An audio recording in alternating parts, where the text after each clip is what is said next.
What's going on, YouTube? It's your boy, the Gym Slasher, back at it again. Could have been anywhere in the world. You chose to be here with me. I appreciate it. Hit the like, hit the subscribe. Let's just keep it going. Without further ado, let's get right into work. Youth sports, pros, cons, money grab. That's what this conversation is. It's as a coach, as a trainer, and my emphasis is on the youth. It's a business, and there's nothing wrong with that in terms of, helping the youth out, training and coaching and being part of that and helping and, monetary purposes and all of that. That comes with it. But you're good at something, you don't do it for free. Typically how some of that works. I understand that.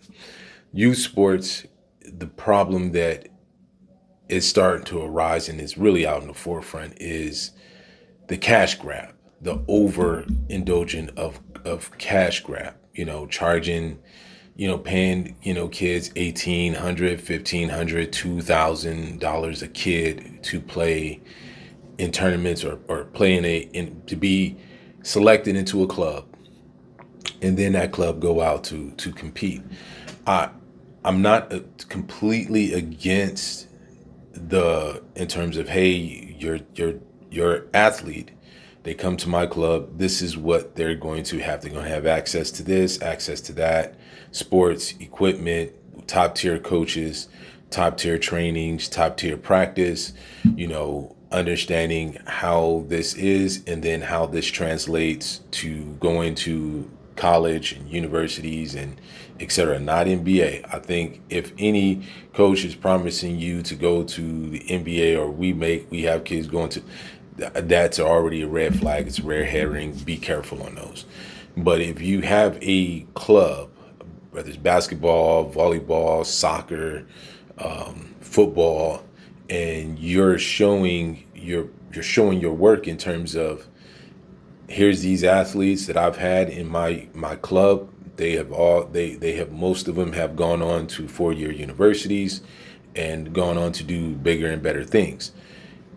If you have that, then yes, the clientele, by supply and demand economics, your price is going to go up. You have a successful club and you're hitting all those check boxes in terms of what parents are looking for if they're going into elite competition. I don't have a problem with elite competition and you're paying for elite work. You're expecting that out of that. I don't have a problem with that. And the problem that I genuinely have, and where a lot of other people such as myself that looks at, is you're not giving that same, you're charging that much, and you're promising each and every one of those kids that they're going to be this. And then meanwhile, when the game is being played, parents are seeing their kids sitting on a bench for 2 minutes, only playing 5 minutes of game time or garbage time, and then the parents are upset and the parents are talking to the coach, why isn't my kid playing? And the coach is, well, he just didn't have a good practice and I just had to stick with my team, my players that was in there. And then you see, parents are seeing this, game after game, their kid comes in for 2-3 minutes or 5 minutes or maybe somewhere around there, they make a mistake or whatever, and then they get sent back on the bench, never to play for the rest of the game. And then you wonder why these parents get so angry and then wanted to fight the coaches, wanted to fight the president of the club. They're sending these, social media, comments about the team, about this, and then you have this internal implosion. As a coach, and I've coached youth sports, I've always cautioned when we started moving into that, charging kids upwards up to, $500, $600, $1,000. You have to know what comes with that when the parents is working and putting that money into their child. The intensity is going to go up. I don't care how there's no other way of slicing that.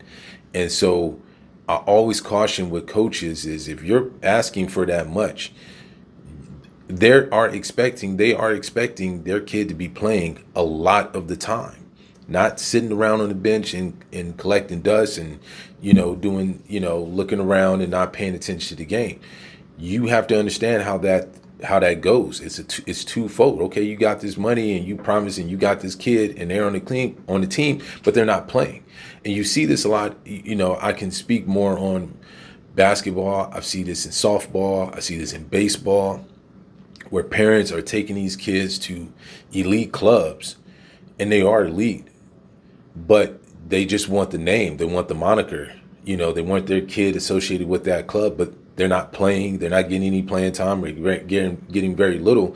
So what this weird dynamic then turns into is an ego from the parents than it is the athlete. Let me say that again. So it's now the ego of the parent as opposed to the benefit of the athlete. For example, I'm just making an example, right? If I have my elite squad and we win championship after championship on this youth level, let's say baseball, right?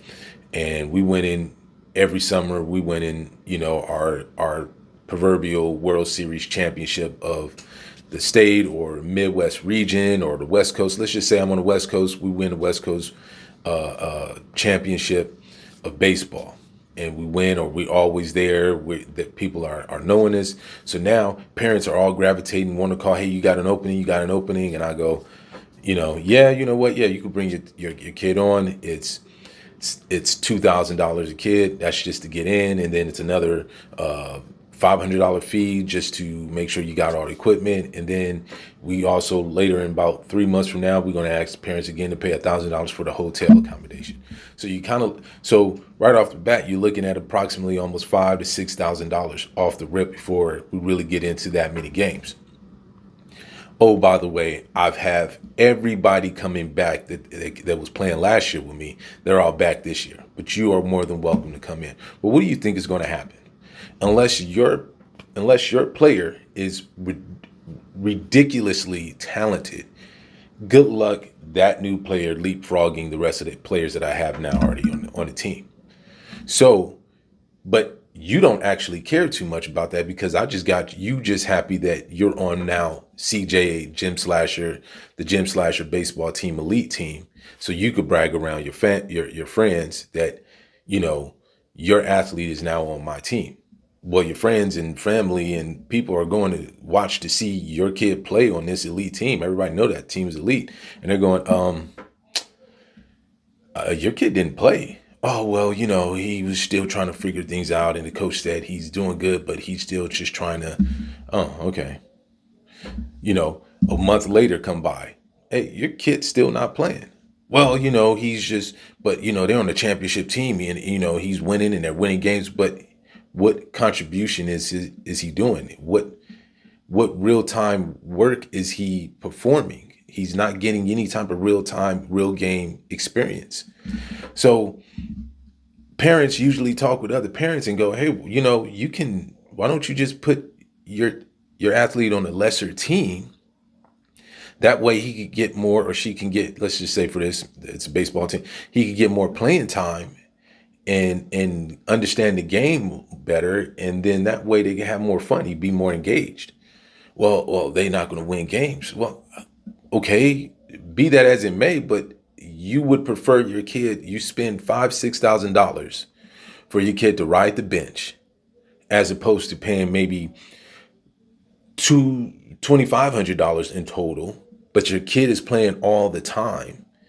And yeah, they win, they lose, there's some winning, there's some losing, but they're competing and he's getting better. Now you have parents more electing to pay, I'll pay the $6,000 just to gloat that my kid is on an elite team, but they're not playing, they're not getting any playing time. That's the shift that I see a lot happening as a coach and as I train and seeing into these youth sports, because as a trainer, I train baseball, I train softball, I train soccer, I train wrestling, I train football, basketball, track. So I'm around these multiple different sports, and sports parents, and they're all synonymous in terms of the things that they go through in terms of clubs and the elite clubs and the not so elite, and where to put my kid at. And, this team is really good and this coach is really good here, but then they're asking this much. And then, but I want them to play on this team. So I'm always navigating and listening to parents, listening to the kids. And most importantly, I have a privilege to be able to engage with kids. I've always had a knack to kind of meet at their level, and sometimes bring them up to my level as a parent, or as an adult, and they can see it, but then I can also come down to their level and listen from their perspective. And you'll be surprised on how many of these kids, just want to play. They don't care in terms of where they're at in terms of elite or not, or winning. That's not to say they don't want to win championships. I didn't say they don't want to win. They just want to get out there and compete. They want to play, right? And they're a lot smarter and know a lot more than what parents kind of give them credit for. You just got to listen to them, right? But when parents are judgment is so clouded over the amount of money or putting them into these clubs that they're no longer listening to the kid, it puts a detriment on everybody. And then you cannot have you as the parent can't want want to be better than the athlete, than your kid itself. You can't want it more than them. Like I said, you can't coach effort. You can't push. You can't want it more than them, and you don't want to live vicariously through your kid, and they're just not it. You want to listen to your child, listen to what they want, listening to what some of that stuff, and now obviously you want to put your perspective as the parent, but it has to make sense financial, and at what cost. And then you don't want them to be burned out where they eventually say, you know what, I don't want to do nothing about sports. I don't want to look at it. I don't, because of what they had to do to go through that. As your kid gets older, especially they get into 8th grade, 9th grade, or start getting into high school, then you really need to hone in on, is this something that you want to do long term, or is this just, hey, I just want to have a good time? And you have to, both of you, as the athlete and as the parent, as the coach, right? You have to be honest and go, okay, listen, if you're not really, your heart is not into it like that, then maybe we need to move you at a different division, at a different club level, and to where it's not hurting my pockets, and you also you just have a good time and get that team camaraderie. It's a healthy balance. There are times where there are situations where they're elite clubs and you have an elite player, and those two merge together. There are some importance of that in moving them when they're just above and beyond where they're playing at, and they want to continue to pursue that, and they're at advanced levels. Then those are the times where those constitute trying to get them there. And yes, it is going to cost, because in those clubs, they are providing that elite service, and you have to see and let them show the work that they are providing that elite service. And when you get that, that's where you want to move them into those directions. But all boxes have to be checked. You can't have a kid and you putting 5,000, 6,000, all this extra money into them, and they're just head in the clouds. They're chasing butterflies. They're not really into it. You have to have that combination of both.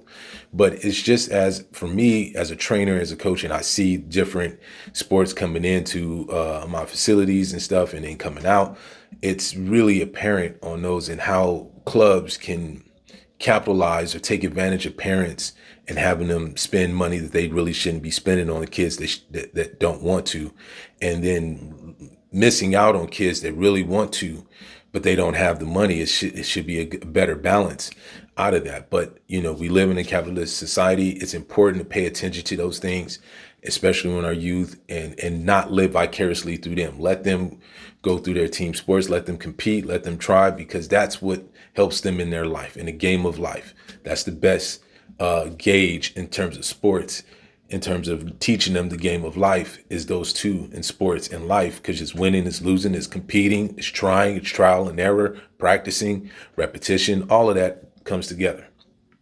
So with that being said, I want to wrap this up. I appreciate you guys.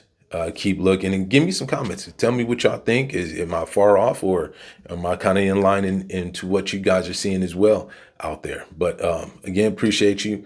Have an awesome day. Have an awesome year. It's early into 2026. Let's go ahead and get it. Who are you? What is your mission? With that being said, I'm out. Peace.